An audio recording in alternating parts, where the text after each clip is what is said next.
សួស្តីអ្នកទាំងអស់គ្នាស្វាគមន៍មកកាន់រឿងម៉ៅរបស់យើងបន្តទៀតនៅក្នុងវគ្គនេះម៉ៅបាននាំណានូកានិងអូតយ៉ាចូលទៅក្នុងទីក្រុងបាក់បាយព្រោះគាត់ដូចជាដឹងរឿងអ្វីម្យ៉ាងនិយាយពីអូតយ៉ាវិញទោះបីដើរដល់កន្លែងណាក៏គេអត់ចោលដែរកូនប៉ាតូចមួយនឹងបន្ទាប់ពីពួកគេដើរមកដល់អគារខ្ពស់មួយហើយម៉ៅបានឲ្យអូតយ៉ាជីកាយនៅកន្លែងហ្នឹងខណៈពេលហ្នឹងផងដែរណានូកាបានឃើញភ្លើងអ្វីមួយផ្លុំនៅពីលើកំពូលអគារប៉ុន្តែអត់ទាន់បាននិយាយអីផងដោយសារតែអូតយ៉ាជីបានមនុស្សឈើយន់ម៉ៅមើលដឹងថាវាជាយន់មួយសម្រាប់ទាក់ទាញពពួកបិសាចអាយ៉ាសាគីប៉ុន្តែអ្នកណាជាអ្នកធ្វើគាត់ក៏មិនដឹងដែរនៅពេលហ្នឹងស្រាប់តែមានក្បាលខ្មោចហោះមកម្ដងទៀតដើម្បីវាយប្រហារពួកគេវាបានមកវាយប្រហារណានូកាប៉ុន្តែនាងគេចផុតចំណែកម៉ៅវិញក៏អាចកាប់កំទេចវាចោលអស់ប្រមាណក្បាលផងដែរបន្ទាប់ពីហ្នឹងមកពួកក្បាលខ្មោចទាំងអស់ហ្នឹងក៏ហប់មកវាយប្រហារអូតយ៉ាប៉ុន្តែម៉ៅចូលទៅជួយគាត់ទាន់ខណៈពេលហ្នឹងអ្នកដែលបជាក្បាលខ្មោចទាំងអស់ហ្នឹងក៏បានហក់ចុះមកពីខាងលើអាប៉ែហ្នឹងមើលទៅលយណាស់ចេះជីភ្លើងដូចជាណាចាអញ្ចឹងគាត់មានឈ្មោះថាហ៊ីយ៉ាកាដែលជាសិស្សរួមគ្រូជាមួយម៉ៅនឹងឯងគាត់បានចោទម៉ៅថាជាជនក្បត់ហើយក៏បើកការវេប្រហារមកលើពួកគេទៀតប្រាវក្បាលខ្មោចទាំងអស់ហ្នឹងមិនអាចធ្វើអ្វីម៉ៅបានទេម៉ៅអាចកាប់កំទេចពួកវាចោលបានទាំងអស់ហើយក៏ស្ទុះចូលទៅមុខយ៉ាងលឿនហើយសួរគាត់ថាមានរឿងអ្វីកើតឡើងប៉ុន្តែអបិហ៊ីយ៉ាកាហ្នឹងអត់បានឆ្លើយទេគ្រាន់តែថយទៅក្រោយហើយសួរថាវាជាដាវរបស់លោកគ្រូមែនបន្ទាប់ពីដឹងថាជាដាវរបស់លោកគ្រូហើយហ៊ីយ៉ាកាក៏ចាប់ផ្ដើមបើកការប្រយុទ្ធម្ដងទៀតហើយម្ដងនេះក៏ប្រើទៅលើចង្វាក់តាមការប្រើចង្វាក់នឹងផងដែរគាត់អាចដណ្ដើមដាវនឹងចេញពីដៃរបស់ម៉ៅបាននៅពេលហ្នឹងម៉ៅខំស្រែកប្រាប់ថា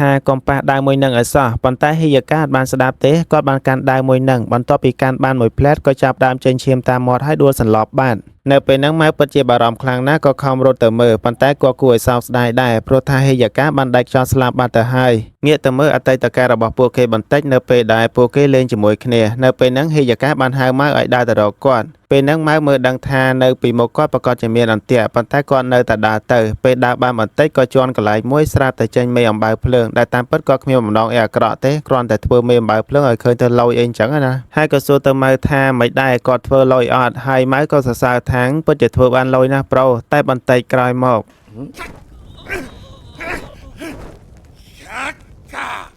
កបកមកមើលខាងក្រៅនេះវិញម៉ៅពិតជាសោកស្ដាយមែនទែនព្រោះតែគាត់ក៏មានសំណួរជាច្រើនចង់សួរទៅហ៊ីយ៉ាកាផងដែរនៅពេលហ្នឹងអូតយ៉ាសួរថាដោយសារតែគាត់ស្លាប់បាត់ហើយគួរតែជីកដីកប់គាត់ឬក៏យ៉ាងម៉េចកំឡុងពេលពួកគេកំពុងតែពិភាក្សាគ្នាហ្នឹងគឺពិតជាអភិដែលហាខ្លាំងណាស់ដោយសារតែហ៊ីយ៉ាកាក៏បានភ្ញាក់ដឹងខ្លួនវិញបន្ទាប់មកហ៊ីយ៉ាកាក៏បានលុបមុខលុបមាត់ជូតឈាមចេញហើយនៅពេលហ្នឹងណានូកាក៏ឆ្ងល់ថាហេតុអីបានជាហ៊ីយ៉ាកាមើលទៅចរិតដូចអាឡែអាឡក់ប៉ុន្តែជាសិស្សច្បងរបស់ម៉ៅទៅវិញពួកគេប្រាប់ថាដោយសារតែហ៊ីយ៉ាកាបានចូលរៀនមុនម៉ៅនឹងរយៈពេល10ថ្ងៃអញ្ចឹងហើយគាត់ត្រូវជាសិស្សច្បងទោះបីជារៀងអាឡែអាឡក់តិចក៏ដោយហើយម៉ៅក៏សួរទៅហ៊ីយ៉ាកាថាហេតុអីបានជាហ៊ីយ៉ាការស់នៅដល់សពថ្ងៃដែរហើយម្យ៉ាងទៀតអាចប៉ះដាវរបស់គាត់បានដោយគ្មានបញ្ហាអីសោះសម្រាប់ហ៊ីយ៉ាកាវិញគាត់ក៏ដឹងដែរហើយឯរស់នៅបានយូរប៉ុណ្ណាគាត់ក៏មិនបានប្រាប់ដែរគាត់គ្រាន់តែប្រាប់ថាគាត់ប៊ីនឹងងាប់នឹងច្រើនលើកច្រើនសារមកហើយបន្ទាប់មកហ៊ីយ៉ាកាក៏មានរឿងជាច្រើនចង់ប្រាប់ឲ្យម៉ៅបានដឹងផងដែរប៉ុន្តែមុនដឹងរឿងទាំងអស់ហ្នឹងខ្ញុំសូមនិយាយពីទំនាក់ទំនងរបស់ពួកគេបន្តិច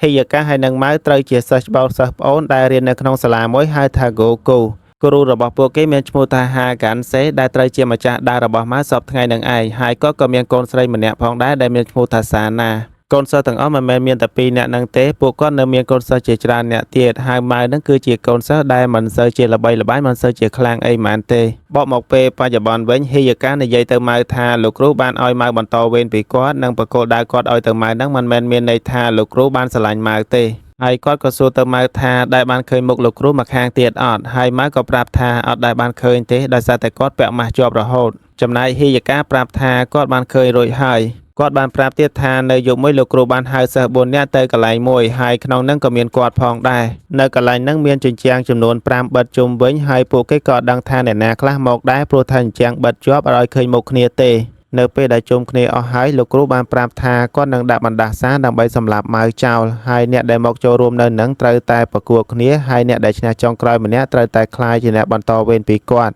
់ហើយបើសិនជាគ្រប់គ្នាមិនព្រមធ្វើតាមគាត់ទេគាត់នឹងសម្លាប់ចោលនៅនឹងតែម្ដងគាត់ប្រាប់ទៀតថានៅពេលដែលគាត់ខ្លាចជាអ្នកគ្រប់គ្រងសាលាគុនមួយហ្នឹងគាត់ក៏ធ្លាប់ប្រយុទ្ធអញ្ចឹងដែរហើយក៏បានដោះម៉ាស់របស់គាត់ឲ្យឃើញដែលមានមុខបិសាចមួយចំហៀងហើយសាយរឿងបន្ទាប់ទៀតយ៉ាងណាក៏យើងអត់ដឹងដែរដោយសារតែហ៊ីយ៉ាកាបាននិយាយទៀតទេងាកមកពេលបច្ចុប្បន្នវិញហ៊ីយ៉ាកានៅតែខឹងទៅលើម៉ៅដោយចោទម៉ៅថាចូលដៃគ្នាជាមួយនឹងបិសាចបយោគីហើយរឿងមួយទៀតដែលគាត់ខឹងបំផុតគាត់ប្រាប់ថាម៉ៅបានសម្លាប់សាណាដែលជាកូនស្រីរបស់លោកគ្រូបន្ទាប់មកគាត់ប្រាប់ថាអត់ចង់នៅជាមួយម៉ៅហើយក៏លែងចង់ឃើញមុខម៉ៅបន្តទៀតដែរហើយក៏បានដើរចាកចេញពីកន្លែងហ្នឹងទៅបាត់ ចំណែកម៉ៅវិញគាត់ក៏មិនបានខាត់ហើយក៏មិនបានសួរនាំអីទៀតដែរដោយសារតែពេលហ្នឹងម៉ៅអត់ចាំថាគាត់បានធ្វើអ្វីខ្លះទេមិនដឹងថាគាត់បានសម្លាប់សាណាពិតមែនឬក៏អត់នៅក្នុងទីប្រជុំជនមួយកន្លែងមានមនុស្សម្នាជាច្រើនតែងតែនិយាយថាមួយរយៈហ្នឹងតែងតែមានក្មេងស្រីបាត់ខ្លួនអត់ដឹងថាពួកគេទៅណាទេដែលតាមពិតទៅក្មេងស្រីទាំងអស់ហ្នឹងត្រូវបានបរិសម្នាក់ចាប់ខ្លួនមករំលោភឲ្យសម្លាប់ចោលគាត់មានឈ្មោះថាថាណេហេកូហើយក៏មានកូនចៅខ្លាំងម្នាក់ទៀតផងដែរដែលមានឈ្មោះថាគូឈីណាវ៉ាអាប៉ែហ្នឹងមើលទៅខ្លាំងមិនចាញ់ម៉ៅអីម៉ានទេបន្ទាប់ពីសម្លាប់ក្មេងស្រីទាំងនឹងអស់ហើយពួកគេតែងតែយកសាកសពទៅដាក់ឲ្យផ្កាស៊ីហើយអាផ្កាហ្នឹងក៏ដឹងតែផ្កាយដែរសាហាវមែនទែនវាស៊ីសាកសពមនុស្ស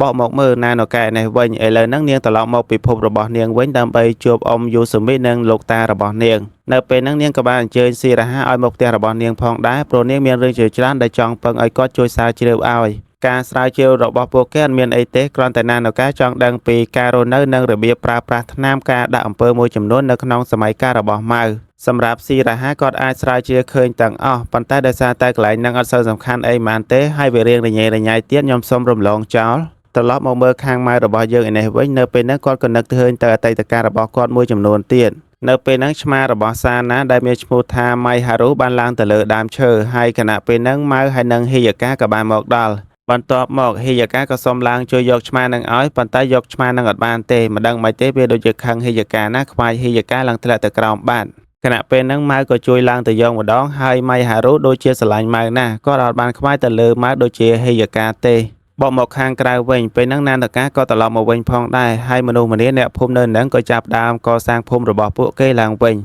ចំណែកគ្លីនិករបស់ម៉ៅវិញក៏ចាប់ផ្ដើមជួសជុលដូចគ្នាហើយពេលហ្នឹងក៏មានអាចារ្យអាចារ្យដែលជាកូនចៅរបស់ម៉ៅជាច្រើនជួយជួសជុលផងដែរនៅល្ងាចហ្នឹងផងដែរថេនកូកំពុងតែដើរមកដល់កន្លែងមួយម្នាក់ឯងហើយនៅពេលហ្នឹងស្រាប់តែមានបរិសម្នាក់បានបើកឡានមកពីក្រោយនាងដែលអាប៉ែហ្នឹងគ្មានពីណាទេគឺអាប៉ែមួយដែលមានឈ្មោះថាថាណេហេកូដែលសម្លាប់មនុស្សនឹងឯងនៅពេលហ្នឹងវាបានសួរទៅថេនកូថាដើរម្នាក់ឯងអញ្ចឹងអត់មានខ្លាចអីទេមែនហើយថេនកូក៏បានតបវិញថានាងបានដើររកមិត្តភក្តិឬក៏ក្មេងៗប្រមាណអ្នកទៀតដោយសារតែមួយថ្ងៃហ្នឹងបាត់ខ្លួនឈឹងអត់ដឹងថាទៅណាទេនៅពេលដែលថាណេហេកូដឹងថាថេនកូកំពុងតែដើររកគ្នាគេអញ្ចឹងក៏បើកឡានបំបុកនាងប្រហើយយកតែម្ដងទៅកុំឲ្យបែកការច្រើនចំណែកខាងម៉ែឯនេះវិញគ្លីនិកក៏បានជួសជុលរួចហើយអ្នកដែលមកជួយគាត់ហ្នឹងក៏កំពុងលាត្រឡប់ទៅវិញផងដែរបន្ទាប់ពីពួកគេទៅវិញអស់ពេលហ្នឹងស្រាប់តែមានព្រលឹងកូនកញ្ជ្រោងតូចមួយបានហោះមករកអូតាយ៉ាម៉ៅគ្រាន់តែឃើញភ្លាមក៏ដឹងថាមានរឿងអ្វីអត់ស្រួលហើយក៏បបួលណានកានិងអូតាយ៉ាប្រញាប់ឲ្យទៅតាមគាត់ចំណែកថេនកូឯនេះវិញអាប៉ែម្នាក់ហ្នឹងបានយកនាងមកឲ្យផ្កាស៊ីទៀតហើយនៅពេលហ្នឹងនាងក៏បានភ្ញាក់ដឹងខ្លួនតិចវិញផងដែរថាណេហេកូនៅពេលដែលឃើញនាងអត់ទាន់ស្លាប់អញ្ចឹងមុននឹងសម្លាប់នាងចោលក៏ចង់ដកមេមួយសិនហើយមើលតែនាងដូចជាអត់បានប្រកាយឲ្យបានរើអីទេមានតែចាប់ថែម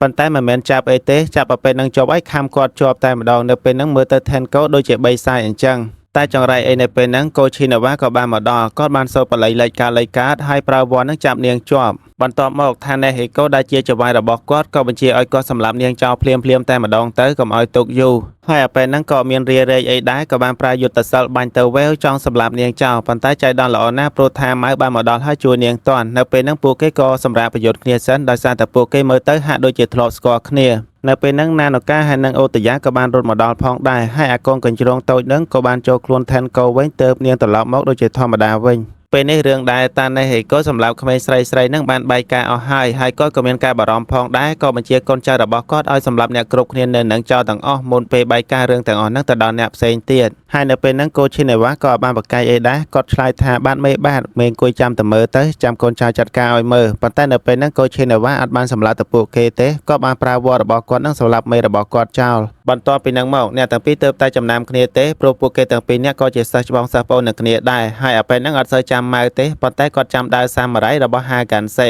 ចំណែកម៉ៅវិញក៏ទើបតែចាំគាត់ដែរឈ្មោះពិតរបស់គាត់មានឈ្មោះថាខាម៉ុនហ្នឹងក៏ធ្លាប់លោកគ្រូរបស់គាត់ហៅឲ្យទៅជុំគ្នាដូចជាហីយ៉ាកាដែរបន្ទាប់មកម៉ៅក៏សួរទៅខាម៉ុនថានៅថ្ងៃដែលសាលារបស់ពួកគេត្រូវភ្លើងឆេះខ្ទេចខ្ទីហ្នឹងមានរឿងអ្វីខ្លះគាត់មានដឹងអត់ប៉ុន្តែខាម៉ុនប្រាប់ថាគាត់អត់បានដឹងអ្វីទេព្រោះថ្ងៃហ្នឹងគាត់អត់បាននៅនឹងឡើយហើយម៉ៅក៏សួរទៀតថាគាត់មិនមែនជាអ្នកសម្លាប់សាណាព្រោះតែថ្ងៃហ្នឹងគាត់អត់ចាំថាធ្វើអ្វីខ្លះទេចំណែកខាម៉ុនគាត់ក៏ដឹងដែរគាត់គ្រាន់តែឮគេនិយាយថាម៉ៅបានសម្លាប់សាណាប៉ុន្តែរឿងយ៉ាងណាគាត់ក៏មិនសូវជឿដែរព្រោះតែគាត់អត់បានឃើញផ្ទាល់ភ្នែកបន្ទាប់មកខាម៉ុនក៏លាចាកចេញពីកន្លែងហ្នឹងប៉ុន្តែមុនពេលចេញទៅគាត់ក៏បានបោះថ្នាំឲ្យម្ដងដោយប្រាប់ថាថ្នាំហ្នឹងអាចព្យាបាលរបួសនៅលើខ្នងរបស់ម៉ៅបាននៅពេលនេះម៉ៅដឹងហើយថាអ្នកដែលនៅរស់បានយូរមិនមែនមានតែគាត់ហើយនឹងហេយ៉ាកាទេតែមើលទៅសិស្សច្បងរបស់ពួកគេភាគច្រើនប្រកាសជានៅរស់ដែរ ក្នុងពេលតែមួយនឹងផងដែរហេយកាក៏បានធ្វើដំណើរជាមួយនឹងក្រុមសៀតរបស់គាត់អំឡុងពេលធ្វើដំណើរនៅតាមផ្លូវគាត់ក៏បានឃើញមនុស្ស2នាក់ធ្វើដំណើរកាត់នឹងផងដែរប៉ុន្តែគាត់មើលដឹងថាពួកគេមិនមែនជាមនុស្សទេគឺជាបិសាចហើយក៏បានរត់ចាកចេញពីកន្លែងនឹងទៅបាន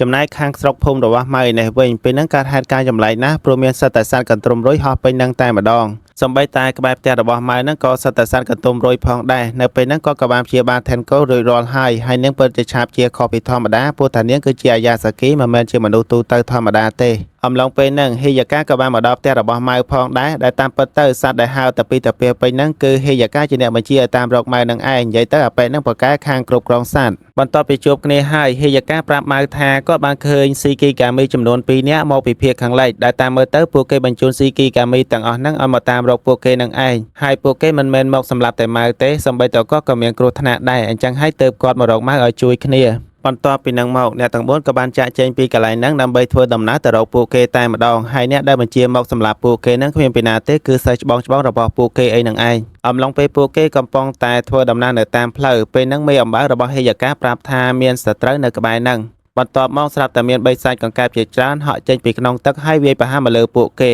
ហេយកាក៏បានប្រើភ្លើងរបស់គាត់ដើម្បីដុតសម្លាប់កង្កែបទាំងអស់ហ្នឹងប៉ុន្តែក៏មានអណ្ដើកប្រមាណក្បាលទៀតបាញ់ទឹកពីក្នុងស្ទឹងមក counter ទៅលើអាល់ទីរបស់គាត់ចំណែកម៉ៅអត់បានប្រយោជន៍ទេគាត់ក៏ចាប់ហេយកាដើម្បីរត់ចាកចេញពីកន្លែងហ្នឹងហើយបន្ទាប់ពីលាក់ខ្លួនបានបន្តិចម៉ៅប្រាប់ទៅអ្នកគ្រប់គ្នាថាពួកគេមិនមែនជាបិសាចទេពួកគេគឺជាមនុស្សគ្រាន់តែត្រូវបានគេគ្រប់គ្រងនៅពេលហ្នឹងម៉ៅប្រាប់ថាអ្នកដែលអាចជួយមនុស្សទាំងអស់ហ្នឹងបានមានតែណានូកាទេគាត់បានធ្វើដំបងឈើមួយដោយដាក់មន្តអាគមនៅក្នុងហ្នឹងប៉ុន្តែណានូកាវិញនាងភ័យខ្លាចណាស់អត់ហ៊ានទៅប្រឈមមុខជាមួយពួកបិសាចទាំងអស់ហ្នឹងទេដោយសារតែការលួងលោមមើលទៅដូចជាពិបាកភ្នែកពេកហេយកាក៏បានចាប់បោចសក់នាងបន្តិចដើម្បីដាក់ចូលក្នុងបំពង់ផងដែរហើយគេធ្វើមន្តអាគមទាំងអស់ហ្នឹងដើម្បីទុកឲ្យណានូកាប្រើហើយការជួយទៅលើមនុស្សទាំងអស់ហ្នឹងអត់មានអីពិបាកទេណានូកាគ្រាន់តែវាយវាឲ្យត្រូវទៅដឹងតែខ្លាចទៅជាមនុស្សវិញហើយសម្រាប់វគ្គនេះខ្ញុំសូមចប់ត្រឹមហ្នឹងសិនបើអ្នកទាំងអស់គ្នាចូលចិត្តកុំភ្លេចជួយចុច like និងចុច comment ពាក្យល្អៗម្នាក់មួយហើយសម្រាប់រឿងម៉ៅរបស់យើងផងដែរមើលទៅដូចជាចិត្តចប់ហើយប្រហែលជាសល់តែ3អ៊ីពីសូតអីទៀតទេបន្ទាប់មកខ្ញុំនឹងធ្វើវីដេអូនឹងរួមគ្នាដើម្បីបញ្ចប់រឿងហ្នឹងតែម្ដង